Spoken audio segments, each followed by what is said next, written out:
नमस्कार, मैं निकिता और आप देख रहे हैं सी न्यूज भारत। वक्त हो चुका है न्यूज आवर का। खबरों के पहले बुलेटिन की शुरुआत करेंगे आज हाथरस की खबर के साथ, जहां श्री दाऊ जी महाराज के 111वें मेला उत्सव का हुआ शुभारंभ। अगली खबर झांसी से है, जहां पर जर्जर हो चुकी विद्युत लाइन से लोगों को हो रही परेशानी। इसके साथ ही बात करेंगे सुल्तानपुर की, जहां गंभीर बीमारी से पीड़ित बच्चे के इलाज के लिए जागरूकता अभियान चलाकर जुटाई गई राशि। ऐसी तमाम खबरों पर विस्तार से करते हैं चर्चा। हाथरस मेला श्री दाऊ जी महाराज का 111वां मेला उत्सव की तैयारियां पूरी हो चुकी हैं। सुंदर सजावट से लेकर सुरक्षा व्यवस्था का खास ध्यान रखा गया है, जिससे मेले में लोगों को कोई परेशानी का सामना न करना पड़े। तैयारियों को लेकर ठेकेदार सहयोगी सोम गुप्ता का कहना है कि कोरोना काल की वजह से श्री दाऊ जी महाराज का मेला नहीं लग पाया था। 2 साल के बाद इस साल मेला की देखरेख बहुत अच्छे से चल रही है। साफ सफाई का खासा ध्यान रखा जा रहा है। सोम गुप्ता का कहना है कि इस साल अपनी जिम्मेदारी से काम कर रहे हैं और बाहर से आए हुए लोगों का पूरा ध्यान रखा जाएगा। इस बार और सालों की अपेक्षा लाइट सजावट काफ़ी भव्य बनाई गई है। केरल के आइटम लगाए गए हैं। मंदिर पर पहली बार चारपियाँ लगेंगी, जिसकी 4-5 किलोमीटर की रेंज होती है, जिससे एक गुमटी आकर्षण का केंद्र बनेगा पब्लिक के लिए। हर जगह एक नई चीज़ कोशिश करिए लगाने के लिए इस बार हमने। तो साथ ही झूले लगे हैं, बच्चों की सेफ्टी का ध्यान रखते हुए झूलों का वो कराया जा रहा है। सारी फिटनेस वगैरह कराई है झूलों की। पंडाल में साउंड बहुत ही अच्छी लगाई गई है, दिल्ली की साउंड बुलाई गई है। और अपने जितने भी दुकानदार लग रहे हैं उनको साफ़ सफाई का बहुत निर्देश दिया गया है। डस्टबिन रखें वो अपने आगे, कहीं गंदगी ना होने दें। साफ़ सुथरा मेला लगाने का पूरा प्रयास जारी है हमारी तरफ से। साथ ही जो है प्रशासन का हमको पूरा सहयोग मिल रहा है। प्रशासन के बताए हुए निर्देशों को हम पालन कर रहे हैं। समय समय पर जो प्रशासन बताता है उन चीज़ों को पूरा किया जा रहा है। सुरक्षा की दृष्टि को लेकर आपने क्या सुरक्षा के बंदोबस्त देखे हैं? सुरक्षा की दृष्टि से देखते हुए विद्युत सुरक्षा सेफ्टी का NOC हमने ले ली, पूरा जांच कराया। पूरा कराने के बाद में उनकी NOC सबमिट करा दी गई। हाथरस से सीनियर संवाददाता आनंद सिसोदिया की रिपोर्ट। जिला जालौन से खबर है कि हर साल की तरह बुंदेलखंड की परंपरा आज मोरछी छठ के रूप में मनाई जाती है। संतोषी माता के पास मंगला कोच में विधि विधान के साथ मोरई छठ के रूप में विसर्जन करके अपने घर पर घाट में पानी ले जाती है और देखा जा सकता है कि सैकड़ों महिलाओं में उत्साह देखते ही बनता है। जालौन से सीनियर संवाददाता देवेंद्र सिंह कुशवाहा की रिपोर्ट। टहरौली झांसी में कस्बा टहरौली के बस स्टैंड पर खादी आश्रम से लेकर पूरे बस स्टैंड मेन सड़क और ऊपर की ओर विद्युत लाइन निकली हुई है, जो कि पूरी तरीके से जर्जर हो चुकी है। छोटे छोटे टुकड़ों को जोड़कर लाइन डाली हुई है और जो अक्सर टूटती रहती है। कई घटनाएं ऐसी हुई हैं जब लोग विद्युत तार की चपेट में आने से बाल बाल बचे हैं। डॉक्टर साहल सिंह बुंदेला मोना राजा ने मांग की है कि ऐसे स्थान पर जो झांसी गुरसराय को जोड़ने वाली मुख्य सड़क है, जहां हजारों लोगों का प्रतिदिन आना जाना रहता है, यहां प्लास्टिक केवल डाली जानी चाहिए। खराब लाइन से लोगों को खतरा है, तो वोल्टेज कम आ रहा है तो विद्युत बिल भी ज्यादा आ रहा है। आपका नाम क्या है? साहब सिंह बुंदेला और मोना राजा के, मैं टहरौली से हूँ। समस्या क्या है आपकी? समस्या ये है कि जो खादी भंडार से जो मतलब डीपी रखी हुई है, वहाँ से लेकर के पूरे बस स्टैंड के तार जर्जर है लाइन के, जो भी कभी भी कोई भी दुर्घटना हो सकती है। इसको कई बार अधिकारी को अवगत भी करा चुके हैं, लेकिन उस पर कोई भी काम नहीं हुआ है।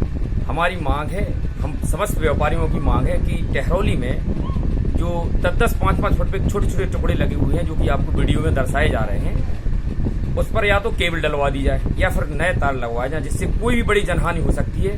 अभी कई बार ऐसी घटना हुई, लेकिन ईश्वर की कृपा रही कि कोई बड़ी जनहानि नहीं हुई। हमारी मांग है कि जल्द से जल्द केबल को बदली जाए। समस्त विद्युत विभाग के अधिकारी से हम यही निवेदन करना है। झांसी से सीनियर संवाददाता अंकित साहू की रिपोर्ट। रांची में अंजुमन इस्लामिया चुनाव 2022 के सभी 4 पदों के मतों की पुनर्गणना कराई जाए, ऐसी मांग उठ रही है। मतगणना के समय प्रत्याशियों के प्रतिनिधियों की अनुपस्थिति में मतगणना किया जाना कई प्रश्नों को जन्म दे रही है। सभी 12 आमला सदस्यों की बूथवार और राउंड आधारित मतगणना की गई, लेकिन 4 पद, अध्यक्ष, महासचिव, उपाध्यक्ष और सह सचिव पद के मतों की सीधे तौर पर गुप्त गिनती करी गई है। हारे और जीते हुए प्रत्याशियों की घोषणा कर दी गई। ये सीधे तौर पर निर्वाचन नियमावली का उल्लंघन प्रतीत होता है। जब मतगणना परिणाम को चुनौती देते हुए कार्यपालक पदाधिकारी को लिखित आवेदन भी दिया गया, लेकिन उन्होंने पुनर्मतगणना का प्रावधान नहीं होने की बात कहकर आग्रह अनसुनी कर दी। इसके अलावा अमान्य मतों में भारी संख्या में प्लेन मतों का पाया जाना भी कई सवाल खड़े कर रहा है। अंतिम समय में महासचिव पद के प्रत्याशी फिरोज जिलानी को बताया गया वो 30 से ज्यादा मतों से जीत गए, लेकिन थोड़ी देर में घोषणा की गई कि फिरोज जिलानी मात्र 3 मतों से हार गए। निर्वाचन नियमावली के विपरीत बूथवार और राउंडवार मतों की गिनती नहीं कराई गई है, जो समझ से परे है। कि आमला के कार्यकारिणी सदस्यों की बूथवार 8 राउंड में गिनती हुई और जो सबसे महत्वपूर्ण पद के लोग थे उनकी गिनती कोई बूथवार नहीं हुई। और हाँ, तो ये कहाँ गिनती हुई, कब गिनती हुई, हम तमाम प्रत्याशियों की इसकी जानकारी नहीं है और आनंद फानन में रिजल्ट का जो है घोषणा कर दिया गया। सीओ साहब बताएं कि किस नियम के तहत उन्होंने किया और किन कर्मचारियों ने मतों की गिनती में हेर फेर किया है, इसकी उच्च स्तरीय जांच हो। ऐसा नहीं होगा। 1 सप्ताह के अंदर हम लोग पुनर्मतदान की मांग करेंगे।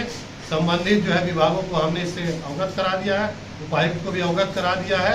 अगर बात नहीं बनेगी 1 सप्ताह के बाद हम लोग उच्च न्यायालय का दरवाजा खटखटाएंगे और दूध का दूध और पानी का पानी करने का पूरा प्रयास करेंगे। एक सवाल सील किया है उसको, लेकिन जिस दिन मतगणना होनी थी, काउंटिंग होना था, उस दिन आमला का पहले खुलना था बॉक्स। आमला के लोग मौजूद थे, उनकी उपस्थिति में बॉक्स खुला, ये ठीक ठाक रहा।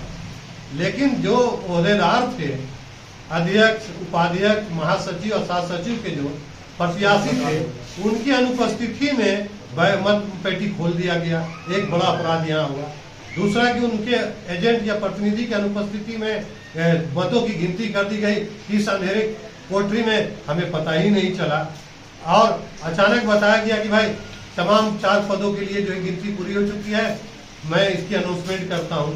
हम लोगों ने मुजबानी तौर पर जो है मौखिक तौर पर आपत्ति दर्ज कराया कि सर ये ठीक नहीं है, बूथ वाइज जो है इसकी गिनती होनी चाहिए। यहाँ पे उपाध्यक्ष पद के खालिद नन्नू जी हैं, मोइनुद्दीन साहब हैं, सजाद इदरीसी जी हैं, सह सचिव पद के मंसूर आलम साहब हैं। हम लोगों ने सारे लोगों ने आपत्ति जताया कि सर आप बूथ वाइज जो है आप काउंटिंग कराएं, तब हमारा संतुष्टि होगा, संतोष होगा। लेकिन उन्होंने एक भी नहीं सुना और रिजल्ट घोषणा कर दी, जिससे पता चला कि बहुत छोटे मार्जिन से मुझे 3 वोट से हरा दिया गया। तो आगे का क्या कुछ आप लोगों का? हम लोग विधि मंतव्य ले रहे हैं और संभवतः कल हम लोग उच्च न्यायालय के एक वरिष्ठ अधिवक्ता से भी इस संबंध में बात करेंगे और सभी साथियों का एक मत राय होगा तो हम लोग जरूर न्यायालय के दरवाजा तक चलाएंगे और रिकाउंटिंग की मांग करेंगे। मुझे लगता है कि इसमें कई प्रत्याशी को जानबूझकर हराया गया, परिणाम कुछ और को लेकर के आनंद फानन में जो 3-4 पोस्ट था, अध्यक्ष, उपाध्यक्ष, जनरल सेक्रेटरी और ज्वाइंट सेक्रेटरी, इसका बिना मतगणना करके इन्होंने जो है परिणाम को घोषित कर दिया और परिणाम इस तरह से जो आया है इसमें तो पुनः गिनती होनी चाहिए थी, क्योंकि कोई जरूरी नहीं है कि वो वहाँ मिसिंग नहीं हो सकता है या गलतियां नहीं हो सकती हैं। तो एक बार सीओ साहब को भी इसको रिकाउंटिंग कर जांच कर और इससे जो आपने चुनाव का जो मैसेज अच्छा दे रहा था बल्कि और अच्छा जाता मैसेज, लेकिन आपने जानबूझ करके जल्दीबाजी करके, मैंने चुनाव से पहले भी आपके बारे में कहा था कि आप सिंघम वाला रोल छोड़ दीजिए और आज आखिरी वक्त भी आपने सिंघम रोल दिखा कर गया है। इसलिए हम लोगों ने इस बात को निर्णय लिया है कि इस मामले को लेकर के हाई कोर्ट जाएंगे और इस मामले पर हम फिर से पुनः गिनती का मांग करेंगे। मेरा नाम मंसूर आलम है, हम जॉइंट सेक्रेटरी के उम्मीदवार थे अंजुमन। हम लोग सुबह से अंजुमन के वोटिंग में ये मतगणना में हम लोग हज हाउस में सुबह से थे और सुबह से करीब 4:30 बजे तक चला आपका मतगणना, वो भी मेंबर के लिए 4:30 बजे तक चला। उसके बाद हम लोग थोड़ा देर के बाद बाहर आ गए। लास्ट 8 राउंड था, 8 राउंड में 7 राउंड तक उसका मतगणना हुआ और मतगणना के बाद मतगणना जैसे खत्म हुआ फिर सोचे कि अब हम लोग का चालू होगा। तो ये पता चला कि हम लोग का कब बॉक्स खोल दिया गया, हम लोग को रहते हुए पता नहीं चला कि मतपेटी कब खुला, और गिनती भी हो गया, और गिनती होने के बाद उसका रिजल्ट भी बता दिया गया। हम लोग अचंभा रह गए कि भैया हम लोग यहाँ बैठे हुए हैं, हम लोग का बॉक्स कब आया, कब खुला, कब गिनती हुआ, किस टेबल में गिनती हुआ, कैसे गिनती हुआ, ये कुछ नहीं बताया गया, कुछ नहीं दिखाया गया हॉल में। और एक बैग वहाँ लिस्ट जारी कर दिया गया, क्या देखिए सदर को ये हो गए, नायब सदर ये हो गए, जनरल सेक्रेटरी ये हो गए, जॉइंट सेक्रेटरी ये हो गए। तो इससे हम लोग को साफ ये स्पष्ट होता है कि इसमें कुछ खेला गया है। खेला इसलिए खेला गया कि हम लोग के सामने क्यों नहीं खोला गया, बॉक्स क्यों नहीं खोला गया। और ये बता दे सीईओ, झारखंड सुन्नी वक्फ बोर्ड के सीईओ जो है वो बता दे कि हम लोग का उपस्थित रहते हम लोग से क्यों नहीं खुलवाया गया, इंफॉर्मेशन दिया गया कि भाई आप लोग का खुल रहा है, आप लोग का ये टेबल में इतना है, ये टेबल में इतना है, कि कितना राउंड में होगा, ये कुछ नहीं बताया गया। डायरेक्ट बता दिया गया है कि भाई ये लीड कर गए, ये लीड कर गए, इनको इतना वोट आया, हम लोग अचंभा रह गए।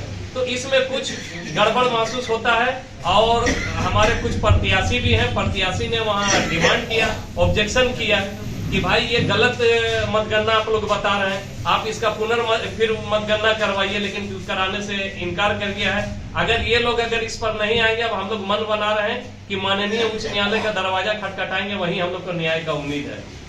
बहुत बहुत शुक्रिया आप लोगों का। रांची से सीनियर संवाददाता जमील अंसारी की रिपोर्ट। घातक बीमारी से मासूम को बचाने के लिए समाज सेवी ने लम्बुआ में अनोखी पहल की है। उसके परिजनों को सहायता राशि उपलब्ध कराने के लिए जन जागरूकता अभियान चलाया और उसी के माध्यम से सहायता राशि इकट्ठा की। समाज सेवी ने बताया कि इकट्ठा धनराशि मासूम के परिजनों को सौंपी जाएगी। मासूम अनमय को घातक बीमारी से बचाने के लिए वरिष्ठ समाज सेवी आगे आए और लम्बुआ में जन जागरूकता अभियान चलाकर राशि को इकट्ठा किया, जो काफी सराहनीय है। कुलदीप सिंह, गुरेगांव, सुल्तान। आज का कार्यक्रम था, कल हम लोग भैया के माध्यम से जो मुलाकात हुई ऑफिस पे, बड़ी उम्मीद के साथ पापा इनके पिताजी, अनमय के पिताजी के साथ ऑफिस पे गए थे। हम बड़ी उम्मीद थी, सोशल मीडिया पे अंगद भैया को हम देखे बड़ा मदद कर रहे हैं। तो ऐसी इस बीमारी, गंभीर बीमारी जो 16 करोड़ का इंजेक्शन आता है अमेरिका से, पूरे वर्ल्ड में केवल इंजेक्शन अमेरिका में बनता है, वो एक इंजेक्शन एक डोज उसका नाम है। उस भैया की उम्मीद के साथ गए थे। भैया ने हमें पूरा आश्वासन दिया, हम जो करेंगे, लेकिन इसको हम धरातल पे कैसे ले जाएं, हमको कैसे, हम डोर टू डोर पहुंच नहीं पाएंगे। लेकिन सबके माध्यम से अंगद भैया ने कहा कि हम लम्बुआ बाज़ार से शुरुआत करते हैं। इस मुहिम को पूरे भारत में कैसे पहुंचानी है, जब तक news, social media, WhatsApp, Facebook पे नहीं चलेगा, तब तक अनमय नहीं बचेगा। क्योंकि 16 करोड़ किसी परिवार, किसी सरकार की बस की बात नहीं है। आज उस मुहिम का हिस्सा अंगद भैया के साथ हम सब लम्बुआ बाज़ार में डोर टू डोर जा रहे हैं। अब बिजटुआ महावीरन में राजापुर गांव है अनमय का, उनके माता पिता आर्थिक स्थिति इतनी अच्छी नहीं है। अगर इलाज समय से नहीं मिला, 6 महीने का समय बचा है, 8 महीने का समय बच्चा है, अगर 6 महीने में उसको डोज नहीं लगती है तो बच्चा हम सबके हाथ में नहीं आएगा। मानवता, सामाजिक काम ऐसे कार्य होने चाहिए। होटल में सब भी नाश्ता करते हैं और जाते हैं, लेकिन हम समाज में दान भी कहीं करते हैं जहाँ सब लोग करते हैं। ऐसी जगह दान हो जहाँ समाज के लिए और एक सोतक बने, हम समाज की एक नज़र में दिल जीतने का काम करें। आज अंगद भैया ने जो दिल जीता है, उस परिवार का, हमारा और इस चौराहे का, इसके लिए हम अंगद भैया को, इस बाज़ार को, घर हमको दुकान जाना है, पैसा मांगना है, अनमय को बचाना है। मुहिम के साथ अंगद भैया ने जो प्यार दुलार, जो सहयोग कहा है परिवार, इसके लिए हमारा ये परिवार और हम आभारी हैं। और सारी जो कुछ है सहयोग के लिए भैया बड़ा आश्वासन दिए हैं। और लोग, इन्होंने कहा यहाँ से लेके हम लखनऊ तक इसको बाजार करेंगे। इस मुहिम को, जिस दिन हमारा मुहिम घर घर चलेगा, उस दिन हम विजय जरूर प्राप्त कर लेंगे, बहुत जल्द प्राप्त कर लेंगे। अनमय सिंह को बचाने के लिए किस प्रकार की मुहिम छेड़ी? ये जानकारी हमको कल ही हुई, चूँकि सोशल मीडिया पर हम देखते थे तो बहुत सारी फेक चीज़ें आती थी, लेकिन भगवान को मैं धन्यवाद देता हूँ। कल बच्चे के पिताजी हमारे ऑफिस पहुँचे और सारी बातों को हमको जानकारी दी है। तो मैंने उनसे कहा भाई देखिए, 18 करोड़ रुपया एक ऐसा अमाउंट है कि एक आदमी सहयोग कर नहीं सकता है। इसमें जब तक बूंद बूंद पैसा नहीं आएगा, तब तक घड़ा नहीं भरेगा, उस बच्चे को हम ठीक नहीं करा पाएंगे। तो अब हमने जो मुहिम छेड़ी है, और इस मुहिम को गाजीपुर, देवरिया, मऊ, बलिया, कुशीनगर, पटरौना, अम्बेडकर नगर, आजमगढ़, फैजाबाद, सुल्तानपुर, ऐसे लगभग 15 जिलों में मैं मुहिम छेड़ने वाला हूं और बूंद बूंद जाके बटोरूंगा। आज लम्बुआ में ठेले वाले से, चाय वाले से, पानी वाले से, दुकानदारों से, कपड़ा व्यापारी, हर व्यापारियों से, जिससे जो बन पड़ा छोटा मोटा सहयोग दे करके इतना बढ़िया उत्साहवर्धन किए हैं। और मैं आपको आश्वस्त करता हूं, उस 18 करोड़ में सबसे बड़ा योगदान सुल्तानपुर का रहेगा। 16 करोड़ में सबसे बड़ा योगदान सुल्तानपुर का रहेगा। और जिस तरीके से यहाँ के सारे लोग, छोटे बड़े सारे लोग अपना अनुदान दे रहे हैं, केवल हमको जाना है, लोग खड़े हैं लेकर सहयोग देने के लिए, वो सब लोग सहयोग दे रहे हैं। बहुत बड़े बड़े लोग आ रहे हैं। सोनू सूद जी, देखिए ये समाज सेवा का बीज जो है जिसके हृदय में रहता है, और ईश्वर मौका दे देते हैं समाज सेवा करने का। सोनू सूद को मौका दिए कोविड-19 में, हमको भी मौका दिए कोविड-19 में। वो अपनी क्षमता के हिसाब से समाज सेवा किए, हम अपनी क्षमता के हिसाब से समाज सेवा किए। आज फिर एक सेवा का मौका आया तो मैं नहीं जानता था, इनको भी नहीं जानता था, इनके परिवार को नहीं जानता था, ये खुद हमारे पास आ गए, भगवान ने भेज दिया, जाओ। तो समाज सेवा जो करता है ईश्वर उसको मौका देता रहता है। सुल्तानपुर से सीनियर संवाददाता वाजिद हुसैन की रिपोर्ट। बाराबंकी के फतेहपुर के मोहम्मदपुर खाला पुलिस के द्वारा बुधवार को मेंथा तेल चोरी के आरोप में बुजुर्ग व्यापारी को उठाने का मामला तूल पकड़ा हुआ नजर आ रहा है। शुक्रवार को दर्जनों व्यापारियों ने एसडीएम कार्यालय पहुंचकर घटना के विरोध में एसडीएम को ज्ञापन सौंपा, जिसमें व्यापार मंडल, मेंथा एसोसिएशन के अलावा बेलहरा और सूरतगंज के राजनीतिक सामाजिक संगठनों से जुड़े कुछ लोग शामिल हुए। आक्रोशित व्यापारियों ने बताया कि बिना कारण बताए मोहम्मदपुर काला पुलिस एक प्रतिष्ठित बुजुर्ग व्यापारी को पुलिस जीप में उठा ले गई। उनका मोबाइल फोन जमा करा लिया गया। बताया गया कि चोरी का मेंथा तेल खरीदने के आरोप में उन्हें लाया गया है, जबकि वो 2 साल पहले ही मेंथा तेल खरीद फरोख्त का काम कर चुके हैं। उनके प्रतिष्ठान पर भी पुलिस को कारोबारी पर साक्ष्य नहीं मिले हैं। व्यापार मंडल अध्यक्ष रविंद्र वर्मा, सतनाम वर्मा, सचिन जैन, चेतन अग्रवाल समेत कई व्यापारी मौजूद रहे। ज्ञापन में सभी ने एसडीएम से मामले की जांच कराकर दोषियों को दंडित करने की मांग की है। ज्ञापन दिए हैं, क्या मामला? मेंथा चोरी हुआ था 8-9 महीना पहले, उसके चोर अब पकड़े गए हैं। वो किसी चोर ने बताया कि मैंने इस जगह पे तेल बेचा है, केवल उस विनय पे हमको 10 घंटे वहाँ बिठाए रखे, केवल एक आदमी के कहने से, चोर के कहने से। मैंने कहा कि आप हमारी जो है ईमानदारी आप फतेहपुर में जांच लीजिए, उसके बाद हमसे कुछ बात करिए। लेकिन वो कुछ ना सुनते हुए सारे क्षेत्र के जाने कितने प्रतिनिधियों ने उनसे बात की, लेकिन वो किसी की बात को मानने को तैयार ही नहीं हुई है। उन्होंने कहा मैं कुछ नहीं जानता हूँ, मुझको कुल मिला के तेल चाहिए। तो हमने तेल खरीदा ही नहीं, तो हम दे कहाँ से देंगे। लेकिन रात का मामला था, फिर हमको वहाँ जाना था, मजबूरन हमको जो है 12 बजे रात में कहीं से कोई व्यवस्था करके उनको हमने दिया है। हमने क्या, हम तो अंदर ही थे, लोगों ने दिया है, तब उसको ने दिया वहाँ। किसको दिया है? किसको दिया है? किसको दिया है? वहीं कोतवाली में। कौन सी कोतवाली? मोहम्मदपुर खाला, वहीं के लोग तो ले गए थे हमको, और घर से बुला ले गए, हमको बताने भी नहीं दिया कि हम इनको कहाँ ले जा रहे हैं। मेरी पत्नी अकेली घर में रहती हैं, अब वो 10 घंटे तक परेशान रहे। अब हमको बताने भी नहीं दिया गया कि हम कहाँ जा रहे हैं, कहाँ नहीं जा रहे हैं। उसके बाद जाने के बाद हमारा फ़ोन भी वहाँ पर ले लिया गया, तो हम कुछ भी नहीं बता पाए। आप सोचिए कि कोई 70 साल की महिला हो, घर में अकेली हो, उसको क्या एहसास होता होगा। 3 साल काम, जबकि हम 2.5-3 साल हो गए हैं, मैं काम ही नहीं कर रहा। क्या मांग की है आज ज्ञापन देके? क्या इसी विषय में यही ज्ञापन दिया है कि इसकी जांच की जाए, इसकी सच्चाई क्या है। और वो जो चोर पकड़े हैं, चोरों की जानकारी हमने की है। पूरा गांव ये कह रहा है कि ये फंसाए जा रहे हैं, मारे जा रहे हैं, और इनके पास कोई पैसे तो है नहीं। तो ये कह रहा आपके पास पैसे नहीं तो हमको जगह बताइए जहाँ आपने बेचा हो। तो जो बेचा ही नहीं, लेकिन वो हमको जानते थे कि यहाँ पे तेल हमारे घर वाले लाते थे पहले से। हमको वहाँ पे ये इसलिए बता दिया कि यहाँ से लाते हैं। उनका कहना था आप वो जगह बताइए, केवल आपसे कोई मतलब नहीं, हम वहाँ से ले लेंगे जो लेना है। ये वहाँ गाँव की स्थिति हमको। बाराबंकी से सी न्यूज़ संवाददाता हयातुर रहमान की रिपोर्ट। उत्तर प्रदेश के जनपद हापुड़ के थाना बाबूगढ़ क्षेत्र अवैध कारोबार से संपत्ति इकट्ठा करने वालों को उत्तर प्रदेश सरकार बख्शने के मूड में नहीं है। अवैध कारोबार से धन अर्जित करने वालों के खिलाफ योगी सरकार ने महाअभियान छेड़ दिया है। इसी क्रम में शुक्रवार को जनपद हापुड़ के थाना बाबूगढ़ क्षेत्र के गांव कन्या कल्याणपुर में देहात पुलिस पहुंची, जहां अवैध शराब के कारोबार में खड़ी हुई 70,36,000 रुपए की कोठी को कुर्क किया गया।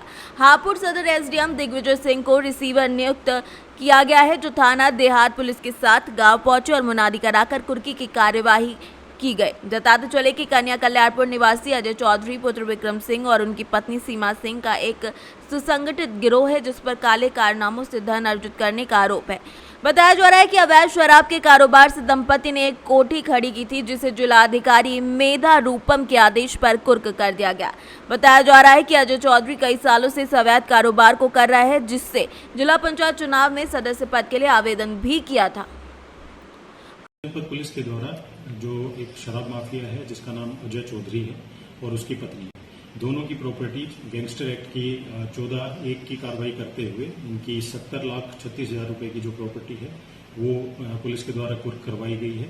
और अन्य भी इनकी जो अवैध शराब के धंधे से जो अर्जित संपत्ति है उसको हम आइडेंटिफाई कर रहे हैं और शीघ्र ही उसके विरुद्ध भी आवश्यक वैधानिक कार्रवाई सुनिश्चित करेंगे।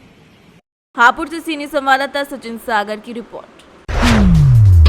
मामला गोवर्धन सामुदायिक स्वास्थ्य केंद्र का है, जहां नेत्र चिकित्सक, दंत रोग विशेषज्ञ, बाल रोग इत्यादि चिकित्सक न होने की वजह से बीमारी को दर दर भटकना पड़ रहा है। आपको बता दें कि गोवर्धन क्षेत्र के अंतर्गत आने वाले करीब 100 गांव से अधिक मरीज अपना इलाज कराने के लिए गोवर्धन सामुदायिक स्वास्थ्य केंद्र पहुंचते हैं, जहां नेत्र, दंत और बाल रोग विशेषज्ञ न होने की वजह से उन्हें निजी चिकित्सकों के पास जाकर अच्छी खासी मोटी रकम देकर खर्चा उठाना पड़ता है। जहां एक और उत्तर प्रदेश सरकार बेहतर शिक्षा की बातें करती हुई नजर आती है, वहीं दूसरी ओर जमीनी हकीकत देखी जाए तो कुछ और ही बयां करती हुई नजर आती है। हम आपको कुछ ऐसी तस्वीरें दिखाएंगे जहां सामुदायिक केंद्र की दीवारों पर सुविधाएं तो अर्जित की गई हैं, लेकिन असल में वो सुविधाएं धरातल पर कहीं भी नहीं दिखती हैं। हम आपको ये भी बताने की कोशिश कर रहे हैं कि दीवार पर एक्सरे मशीन उपलब्ध तक नहीं है। सामुदायिक केंद्र गोवर्धन को पूर्व विधायक कारिंदा सिंह के द्वारा लगभग करोड़ों की लागत से बनाया गया था और एक्सरे मशीन दान की गई थी। निरीक्षण के दौरान आला अधिकारियों का ध्यान क्यों नहीं जाता है, ये एक बड़ा सवाल है। मथुरा से सीनियर संवाददाता विष्णु शर्मा की रिपोर्ट।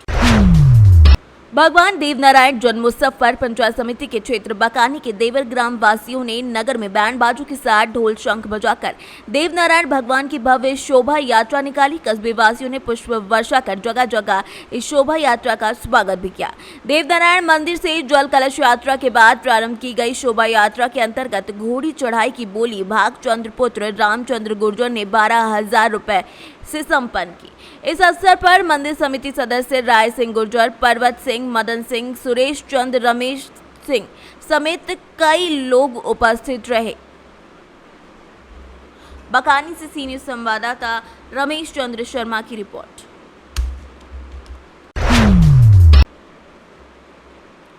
जौनपुर शामली के कैराना में हर साल की तरह इस साल भी गणेश महोत्सव हर्षोल्लास के साथ मनाया गया।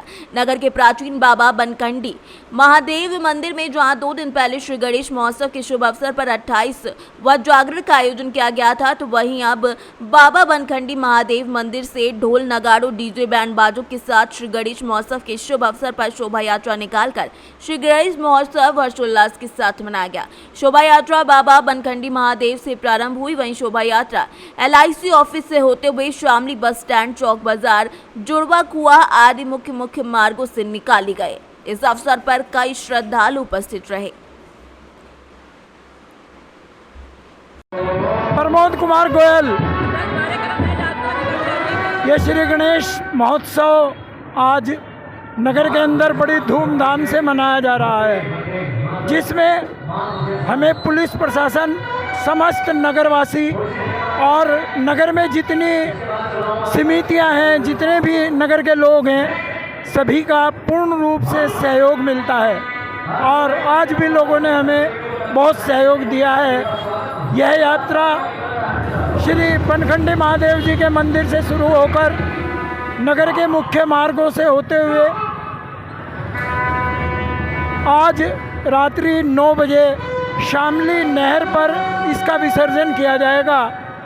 नगर में पुलिस प्रशासन का पूर्ण सहयोग रहा और नगर पालिका परिषद कैराना की ओर से जो सफाई की व्यवस्था की गई वह मतलब हर साल मनाया जाता है। 35 साल से मनाया जाता है गणेश महोत्सव और 28वां विशाल भगवती जागरण था कब परसों और आज शोभा यात्रा जारी है। शामली से सीनियर संवाददाता प्रवेश कुमार की रिपोर्ट। फिलहाल के लिए इस न्यूज़ बुलेटिन में बस इतना ही। देश और दुनिया की तमाम खबरों के लिए देखते रहिए सी न्यूज़ भारत।